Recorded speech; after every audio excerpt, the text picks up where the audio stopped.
What's going on, college football fans? Welcome back to the First and Long College Football Show. I am your co-host Marcus, joined by my co-host, as always, Mason, and we have got the semifinals prediction show for you. We're headed into the semifinals of the college football playoff. We've got Notre Dame and Penn State. We've got Ohio State and Texas. We've got a couple of really, really good matchups that we're going to break down with you here today on the other side.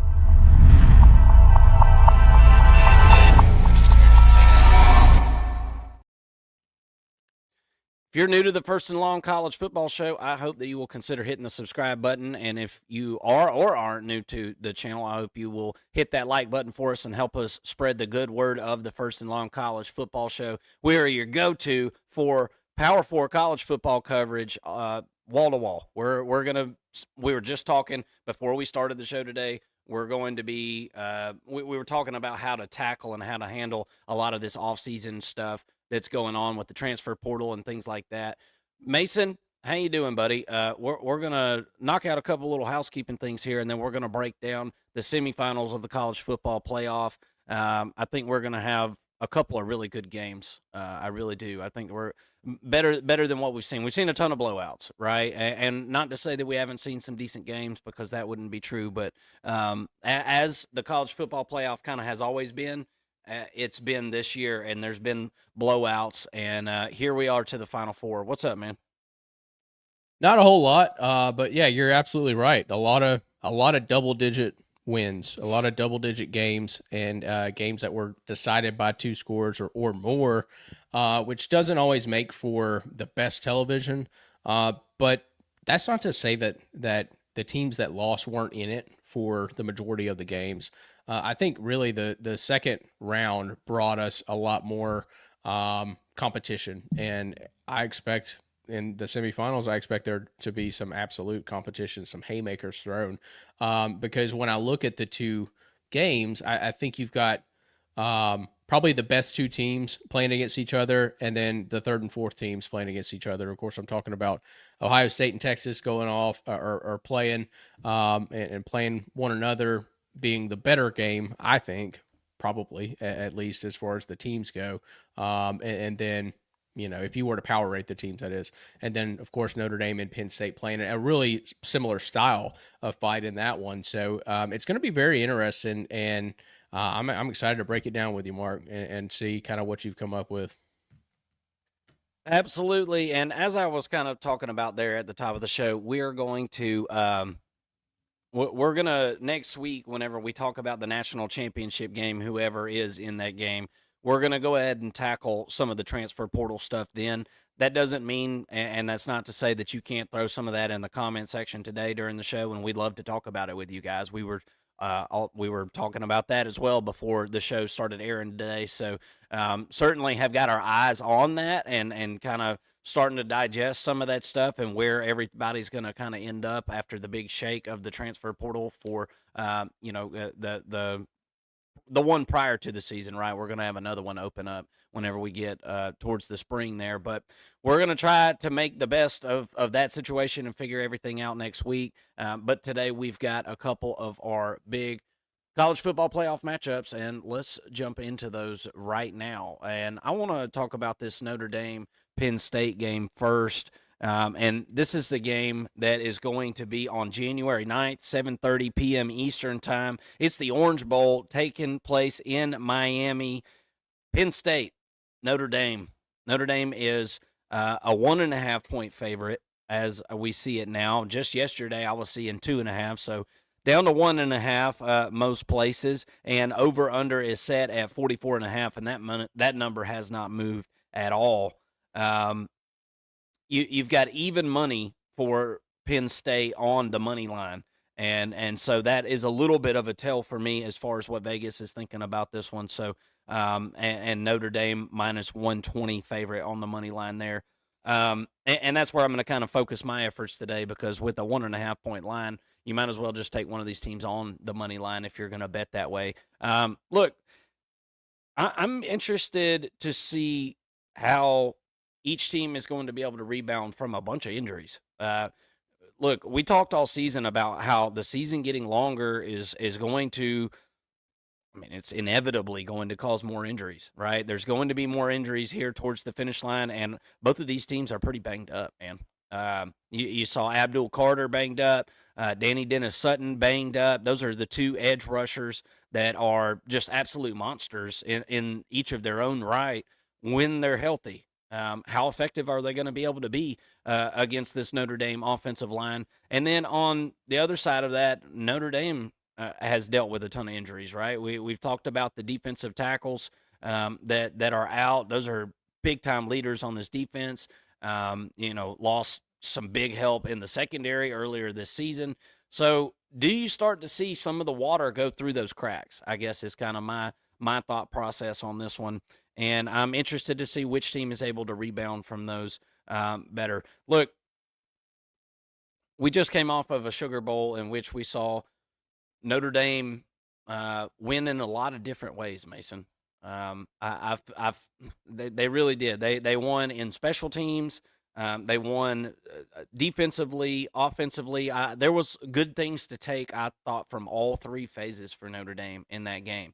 And not to say that there wasn't, some of that for Penn State as well, but I think you're going to need to see another game like that for Notre Dame to be able to come out victorious on this one. I think you're going to need to see all three phases really lending a helping hand in this one. And I'm not saying Notre Dame can't do that. Notre Dame seems like a really resilient team. And look, that drive at the end of the game that Notre Dame was able to put together to ice that game against Georgia, that was a championship drive, man. And that really is a tell for me as far as a team that is able to make it deep into the playoffs, which Notre Dame already has at this point, and got a couple of the biggest wins that this program has seen since the '90s. I mean, let's just be real about it. So Notre Dame is flying on top of the world right now. I would say Penn State is in a similar situation, Mason. These are some of the biggest wins that we've seen since the mid-2010s, right, for Penn State. So both teams flying high here. The over-under is set really low. I suspect both teams are looking to do the same thing here, run the football. We know Notre Dame is. I mean, Notre Dame barely threw the ball down the field at all against Georgia, and we're very content to do so. Really, really didn't try to act like they were going to do it at all. Didn't threaten to do it a whole heck of a lot, and I don't think that their intentions are to do that because that's not their strength. So this game's going to be played inside of a telephone booth, my friend. And which team is tough enough to take the other one out in close quarters, close hand-to-hand combat, because that's what this game's going to be. Georgia's offensive line really came into play as far as weighing Georgia down in that football game, Mason. And credit to Notre Dame, they made some big plays. I'm not trying to take anything away from the Irish. The Irish won that game. There's no doubt about that. I don't know that Penn State's offensive line is going to hand over the ball a couple of times the way that Georgia did, allowing the rush off the edges. Georgia just could not figure out the tackle situation. What, three different people play tackle in that game? And I think that that's just kind of tells you what Georgia's confidence level was in their starters and tackles that they had, lined up, how many different ones they had lined up ready to go in. So I look, it hasn't been a good offensive line for Georgia this year. Notre Dame was able to really exploit that. Bryce Young, specifically, that's going to be a guy that you've certainly got to keep your eye on in this game. Which team can win this thing in a telephone booth, man? That's my question. And which one is able to overcome injuries at a higher level? That's going to go, I think, a long way in deciding this one. And not to mention special teams. That was a big deal for Notre Dame in the game against Georgia. I think special teams is really going to have to help out in this one, especially flipping field and things like that. What are your thoughts here? Yeah, well, first of all, I agree with you when you say this game's going to be played in a phone booth. That 100% agree with that. We just saw this game for Notre Dame. This is pretty much the same game we just watched against Georgia. playing a team with a quarterback that's capable. Now we didn't really know what Gunnar Stockton would be going into that game, but I would say that Gunnar Stockton played a pretty good game. I think he played a game that I would expect Drew Aller to come in and match. Right? I wouldn't say that watching that game that Gunnar Stockton just lost that game for Georgia. And what we saw out of the quarterback position in particular was a quarterback that can run but is likely going to pass, right? And then a run game that couldn't get established. To me, like on paper, I look at Penn State and Georgia and their offenses and say, yeah, they're probably pretty similar in some ways. But I look at what or how the game unfolded for Georgia, and Georgia was not able to, because they got down early in between the end of the second half and beginning of the first half. There was a 14-point swing in that game, and Georgia couldn't just start running the football right in the third and fourth quarters. They had to rely on the pass. So we didn't really see the Riley Mills injury take effect. We never got to see Georgia exploit that. So can Penn State exploit that in a game that's more competitive, where they don't have as much of a discrepancy in score? And if that's the case, are we going to see Notre Dame get exploited, due to the injuries? Yeah. That to me is a question on the Notre Dame side of the football when it comes to the injuries. And then also Xavier Watts, I know he went out in the game against Georgia. It seems like he's fine. It seems like he's going to play, but you just never know if he's not 100%. How that's going to affect the run game for Penn State as well. But he was the defensive MVP or the game MVP or whatever for that game, so it seems like he's okay with playing hurt. But nonetheless, on the Penn State side of the football, they got to do the same thing. They're banged up on the defensive line as well. So can they stop the run of Notre Dame? I think so. I think that they can. I really like what this defense is doing for Penn State, and I think that they're built to stop the run. Right? If Riley Leonard is challenged in this football game, I think it bodes well for Penn State. I think if because to me, going back to the Georgia game, we didn't see Riley Leonard get challenged. He didn't have to be. His defense won him the game, and special teams won him the game. And all Riley Leonard had to do was not drop the football, hand the ball off, occasionally pass. He did some good things, run the football effectively. He was slippery when he did run the football, but mainly just don't turn it over. And they had the game won after the first half, really after the beginning of the second half. That's all that he was asked to do throughout the game. I'm anxious to see if Penn State can challenge Riley Leonard. I think that the coaches have to be saying to their team right now that if they're able to do that, then it increases their chances of success in this football game. And I totally expect them to challenge Leonard in this game, Mark. Oh, there I am. Yeah, absolutely. Look, I'll just come right out and say it. I think Penn State stands a really good chance of winning this one, man. I Mm-hmm. really do, and it seems like the voting public is coming in on Penn State, and that scares me a little bit. And look, I'll be completely frank with you guys. I quit putting my money on these games whenever the playoffs started. Right, whenever the regular season stopped and the conference championship game stopped, I quit betting because I was already up for the year. So I'm like, for me to sit here and try to pick one of these suckers, man, I mean, it really feels 50-50 in this particular game. So I'm going to go with Penn State to win the game, but not going to be surprised at all if Notre Dame is able to win this thing. And look, I liked some of your comparisons about Penn State's offense, Georgia's offense, and the difference I think for Penn State here is going to be they got a lot better running back room now. We've seen those guys get banged up. Every running back at this point in the season, if you've made it this far, is going to be banged up a little bit. So I don't want to make too much of that, but I really like the running back room for Penn State here. I think it's going to be able to help them control the clock a little bit. And again, I think special teams is just going to be so daggum important in this one. You got to be able to flip the field when it's time to flip the field. And um, we've seen teams struggle with that in the playoffs, and more so this year than I think I've ever seen. Tons of mistakes in the special teams game, and you know, if somebody makes a mistake, did the other team cause that mistake? I mean, that's all an argument that you can make. But give me Penn State here. I like Penn State's versatility on offense that I've seen in the postseason. I've seen Penn State in the conference championship game against Oregon be able to do things that I thought they couldn't do offensively. I'll just be frank with you, Mason. I didn't think they could do some of that stuff. And throughout the playoffs, they've continued to do that, and their defense has stepped up whenever they've needed them to. Um, I think Penn State has got a better chance of getting Notre Dame to play along with their game plan. I thought Georgia just played exactly into Notre Dame's hand, played exactly the game that Notre Dame wanted to play. And you mess with the bull, you get the horns, right? And that's exactly what Georgia got. You mess with the Irishman, you get the uppercut, right? I guess you'd say. And Georgia got the 1-2 and got knocked out. So wouldn't surprise me either team on here.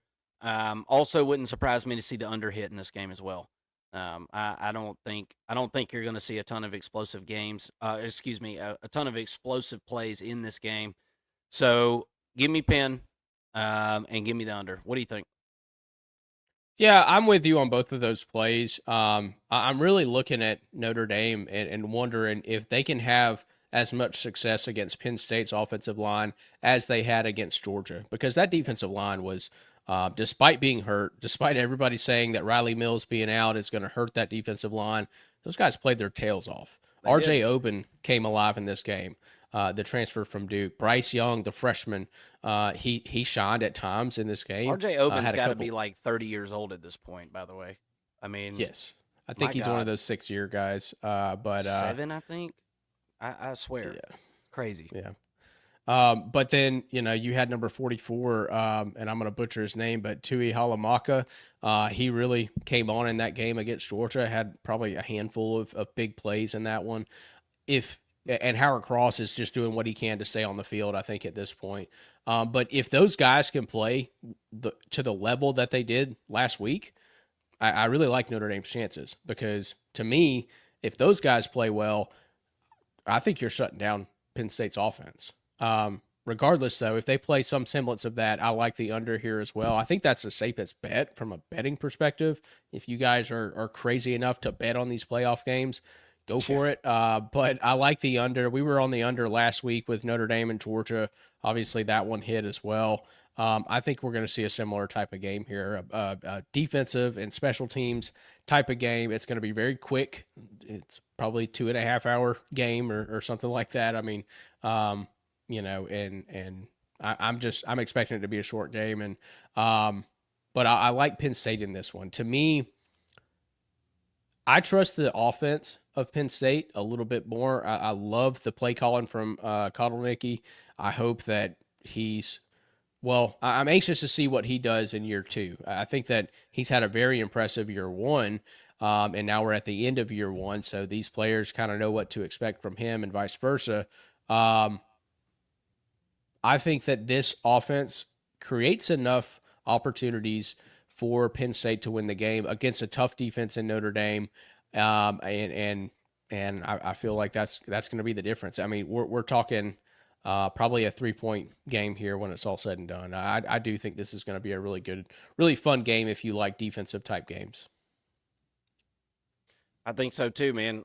It's going down in Miami. Again, that one is going to be January 9th, so that's going to be Thursday at 7:30 Eastern. I keep having to check because these days are so crazy that they've got Yeah. us scheduled on. But going down Thursday night, and we will be here on the channel to talk about it. I'm thinking after the game, probably on Friday. So come and check us out here on the First and Long College Football Show. We'll be chatting it up. All right. Double O says in the comment section, with NIL, get used to 30-year-old players. College sports are paying jobs now. Um, I know it, man. That's pretty wild. I'll take one. Hopefully we don't have any more COVID years, right? That shit is what's just killing me. Um, Well, now you're going to have JUCO players who can exhaust their JUCO eligibility and then come and play college football, at the D1 level. So let's, I guess we'll see how that goes. I mean, 30 is actually very realistic. yeah. Who's going to be the first 40-year-old college football player? That's the question. Uh, Yep. Crazy, crazy, crazy stuff. All right, we got one more game to talk about here. Probably going to be kind of a short show. You guys, throw your questions, comment section before we get done here. Texas, Ohio State. It's going down in Arlington. It's the Cotton Bowl, January 10th, 7:30 p.m. Eastern Time.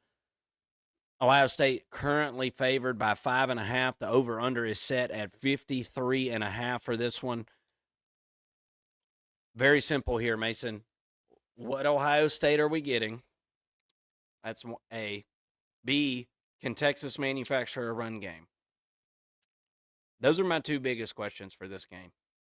And what I mean by which Ohio State are we getting? Are we getting Death Star, suck you into a black hole, just end your just step on your throat immediately as the whistle blows? Is that the Ohio State we're getting again?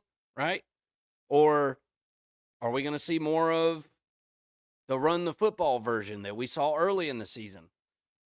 I've talked with people over and over and over again over the last few days, weeks, pretty much since we saw Ohio State lose to Michigan there in the big game. What is Ohio State?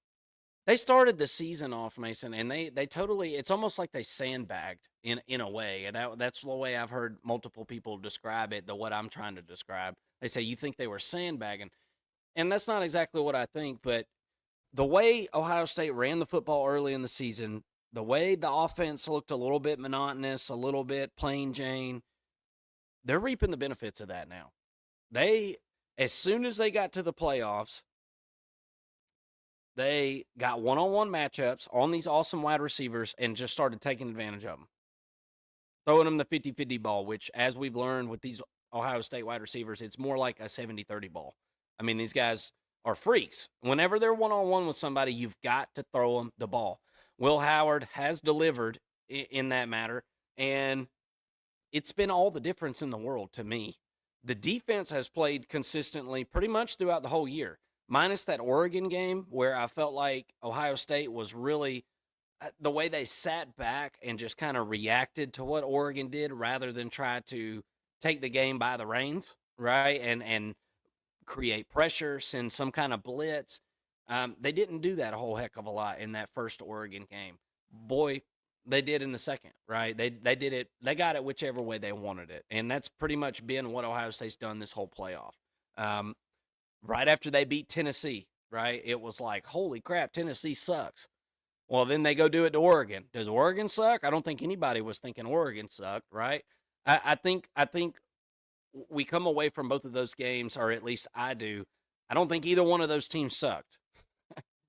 I just don't. I don't think either one of those teams sucked. I think Ohio State is playing on a different level than the rest of the playing field at this point. So if that's the Ohio State that we're going to get in this football game, sign me up for -5.5 to cover here. But with all that being said, I said Texas needs to establish a run game. I'm not going down this rabbit hole of why Texas needs a run game. If you're a college football fan and you're watching at this point, you understand why somebody needs to be able to run the ball, right?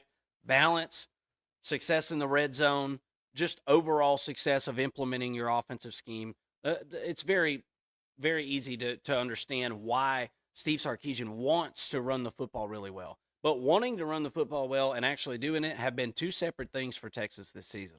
And when they've played a team that has guys like Ohio State, which I would consider Georgia to, it wasn't that good of a defense as Ohio State's this year, but they have dudes like that. Texas has struggled mightily to run the football in those situations.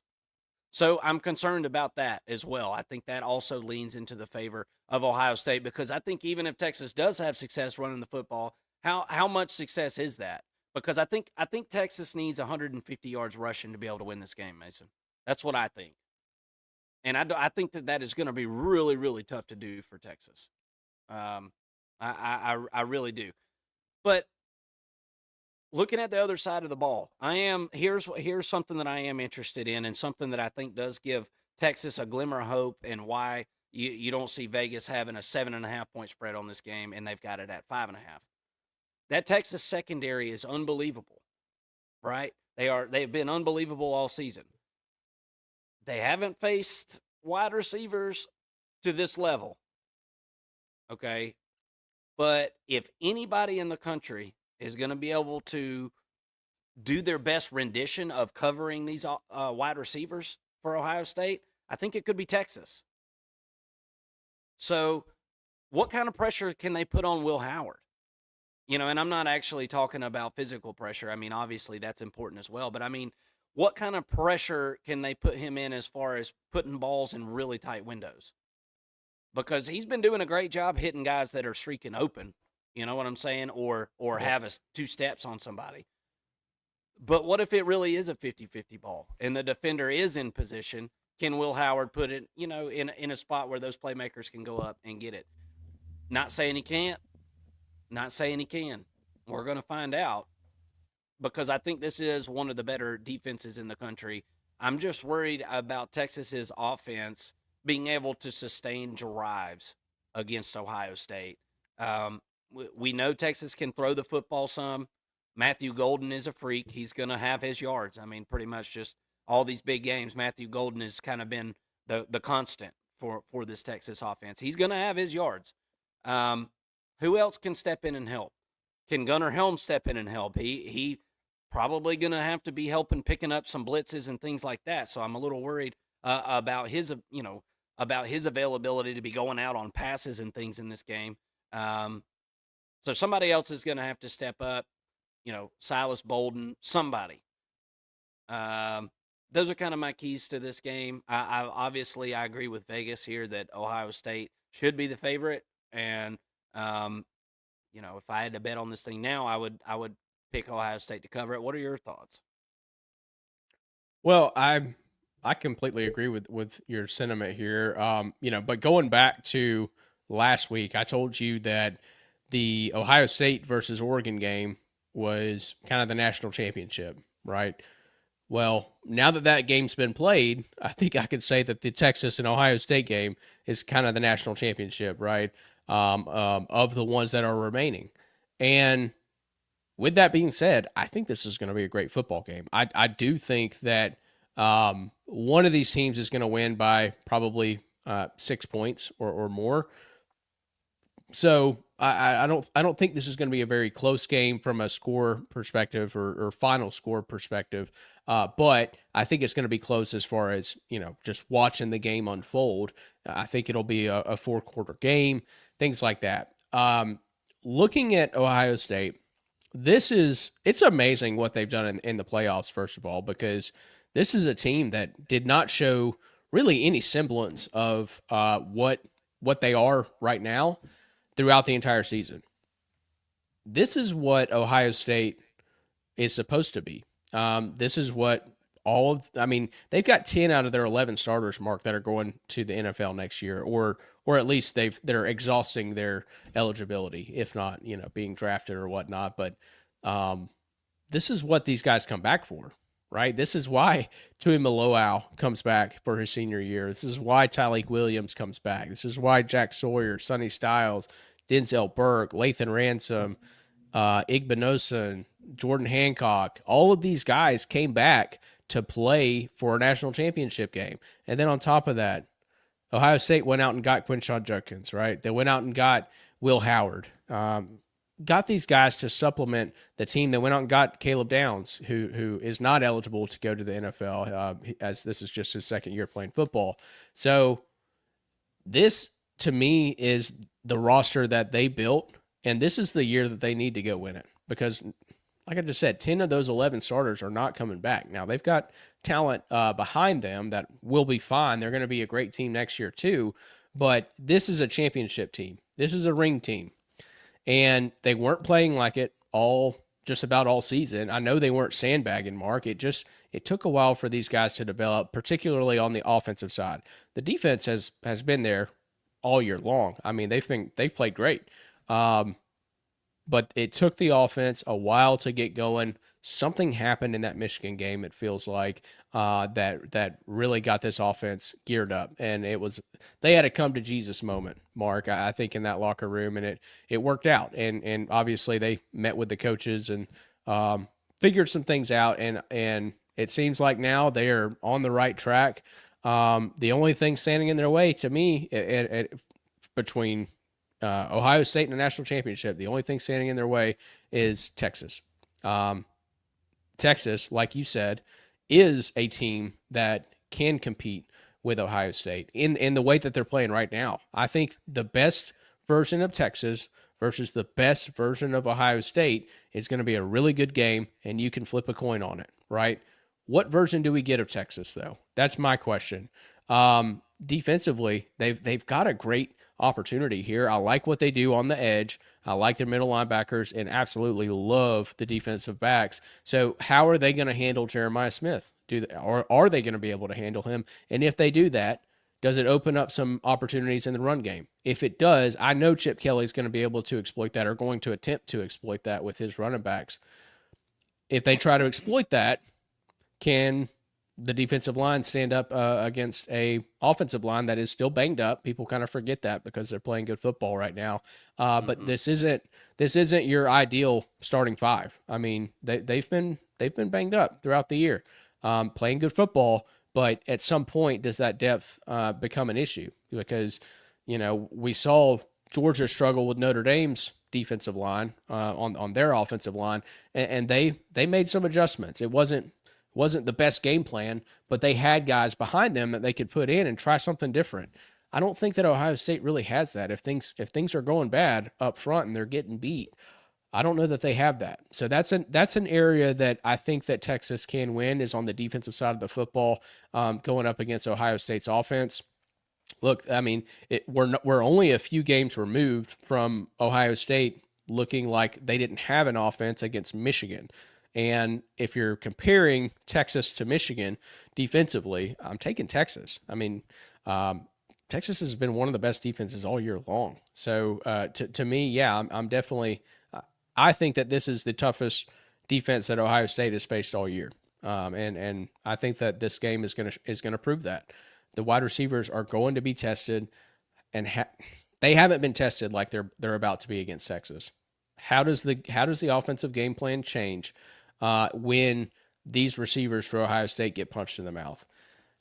I don't know. I haven't seen a defensive backfield like this go up against a wide receiver group like this in quite some time. I think it's going to be a really fun matchup to watch. And then on the other side of the football, Texas's offense versus Ohio State's defense. I just mentioned this is, to me, I mean, for my money, this is the best defense in the country versus the second best defense in the country. And I don't know which one's which. Like, it's probably Ohio State. Like, they're probably the better defense. But these are two really good defenses. So to me, I think the offense, I think it's pretty fair to say, Mark, that the offense for either of these teams is going to win them the football game, right? I think that that's a pretty logical conclusion, considering these defenses have been locked down for the most part. I still think Texas has another gear. I think Quinn Ewers has the opportunity, and we have seen him really show up in some big games, right? He didn't do it against Georgia twice this year, but throughout his career, he's had some big moments. The Alabama game comes to mind where they beat Alabama in Tuscaloosa by 10 points. And I'm just wondering if this is going to be that version of Quinn Ewers, or if we're going to get some other version, some average version. I don't think Quinn Ewers plays bad, but we've seen him play in sort of an average state, I guess. And I'm wondering what we get out of him. I think Golden has been playing lights out. He's got to be a recurring weapon in this game, and I think he will be. And also Gunnar Helm. I think he's been down this, I would say, since, I guess I would say in the postseason. Gunnar Helm has not really been a factor like he could be. He's really their their best receiving option, in my opinion, when you look at the matchups. What is he going to do in this game? And then how does Ohio State adjust to that? I think this is the most experienced unit left in the playoffs is the Ohio State defense. It's going to be really tough to get past them. But if Texas or if any team is going to do it, I think it's Texas. I think it's Sarkisian. The game plans, the plays that he calls on offense, I think are creative enough to find some holes in the Ohio State defense and potentially score some points with the weapons that he has at receiver too. I do think as far as the ceiling for the defensive room for the wide receiving room for Texas, I think it's very high, and we haven't seen that ceiling yet throughout this season. Probably won't this week either, right? To be real, it's we've seen 14 games now from Texas, and we haven't really seen these receivers take off. But I know it's in there. I don't really have them pulling it out this week. I do think that Ohio State wins the football game. I think they win by a touchdown. And I also like the over in this game. I think it's gonna surprise some people with how these offenses come out with really nothing to lose in this football game. Both teams have to feel like if you win this game, you're probably going to win the national championship. This reminds me of Ohio State versus Georgia, circa 2022. Who's going to come out on top? Give me the Buckeyes for this one. Like I said, I got them by 7, which would be a cover, and give me the over 53.5. Yeah, my biggest thing, and I agree with a lot of what you said. I mean, Texas defensively, I'm really interested to see this matchup against Ohio State, and does that cause Ohio State to see some looks where they want to run the football a little bit more, and in that case, Anthony Hill's going to have to play a lot better against Ohio State than he did against Arizona State.